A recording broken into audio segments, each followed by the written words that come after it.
یعنی آج سے تقریباً 800 ساڑھے 800 سال پہلے 850 سال پہلے سرکار خواجہ بختیار کاکی اپنی کتاب دلیل العارفین میں لکھتے ہیں کہ صفحہ نمبر 57 دلیل العارفین، محبت میں عارف وہ ہے جو ذکر کے سوا کسی کو دوست نہ رکھے. یہ غریب نواز کا جملہ لکھتے ہیں. کہتے ہیں کہ جب خواجہ صاحب یہ بیان کر چکے تو آپ دیدہ ہو کر فرمایا اب میں وہاں کا سفر کرتا ہوں جہاں میرا مدفن ہوں گا، یعنی اجمیر جاتا ہوں.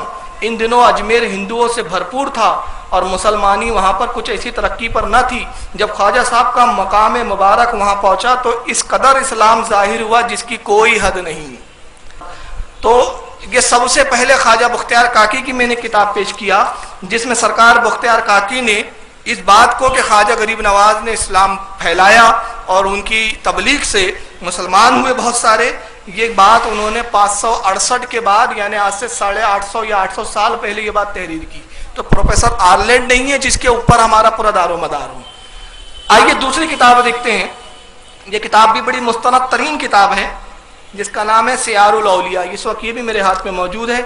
اس کتاب کے مصنف ہے حضرت خواجہ سید محمد بن مبارک کرمانی رحمۃ اللہ تعالی علیہ.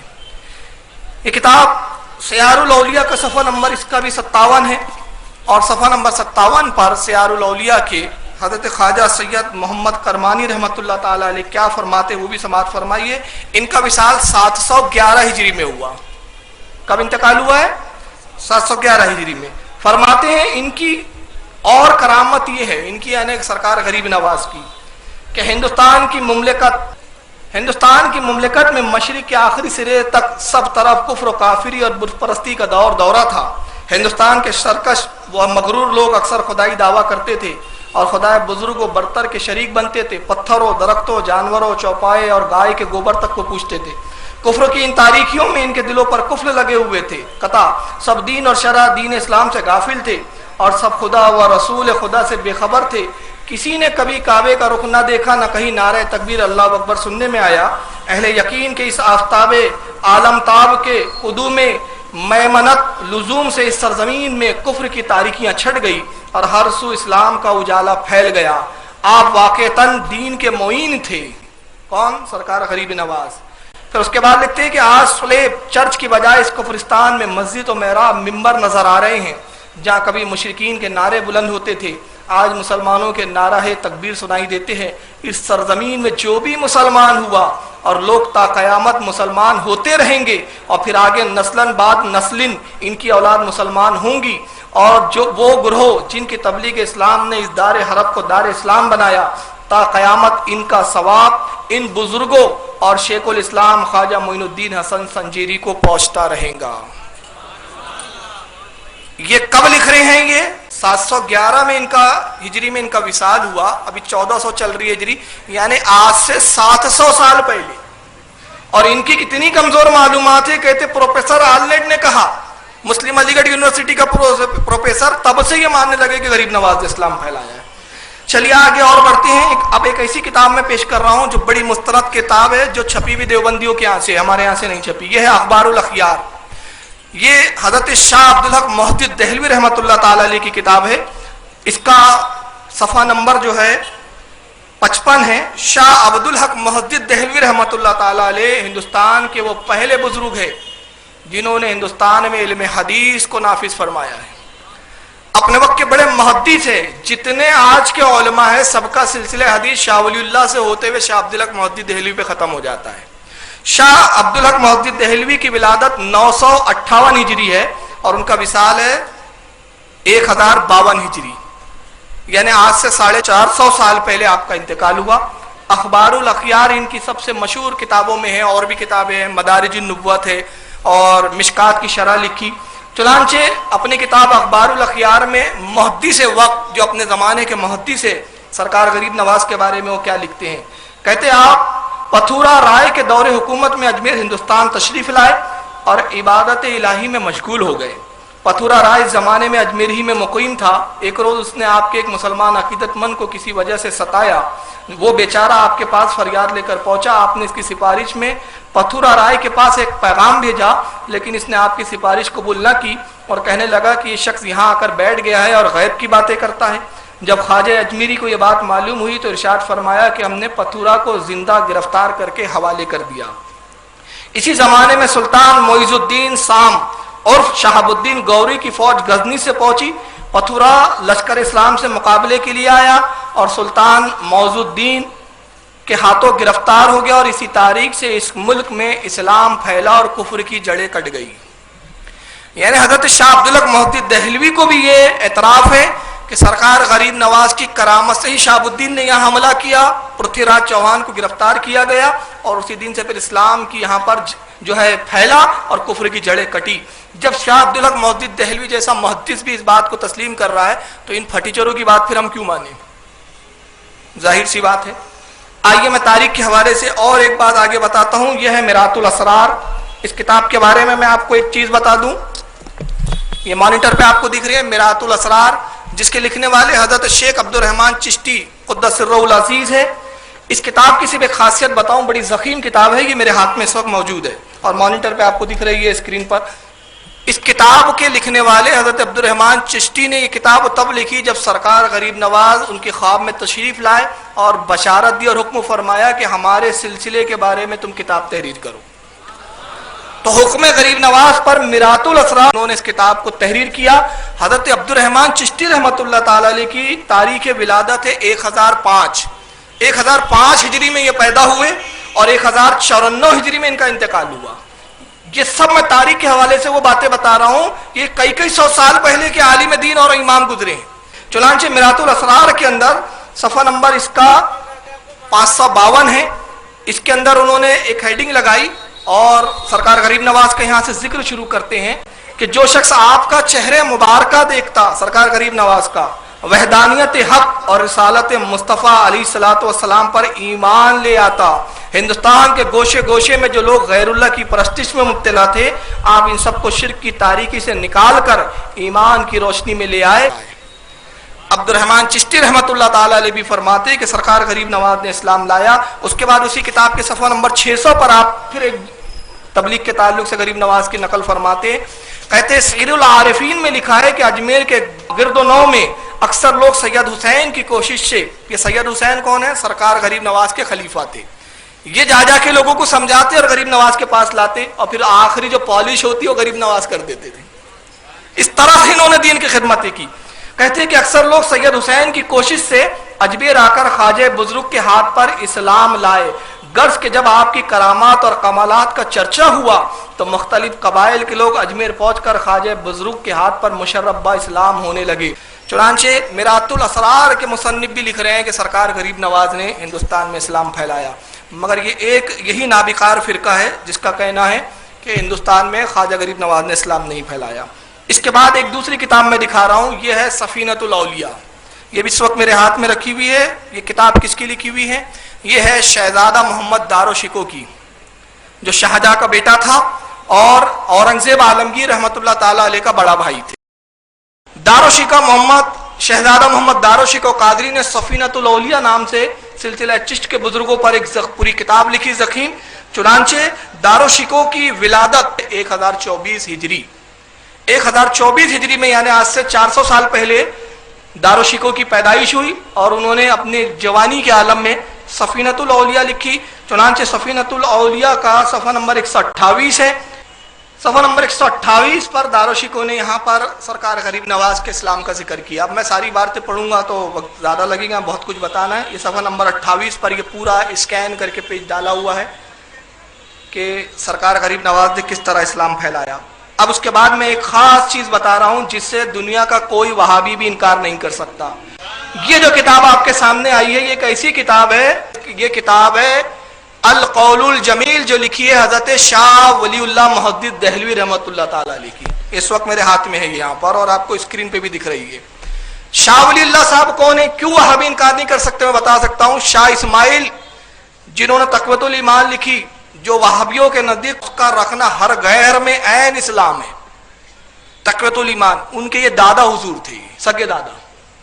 شاہ عبدالعزیز محدث دہلوی کے والد ہے، اور ہندوستان میں جتنے علماء اور محدث گزرے ہیں، چاہے وہ دیوبندی ہو، چاہے اہل حدیث غیر مقلد ہو، چاہے وہ بریلوی ہو، سارے علماء کا سلسلہ حدیث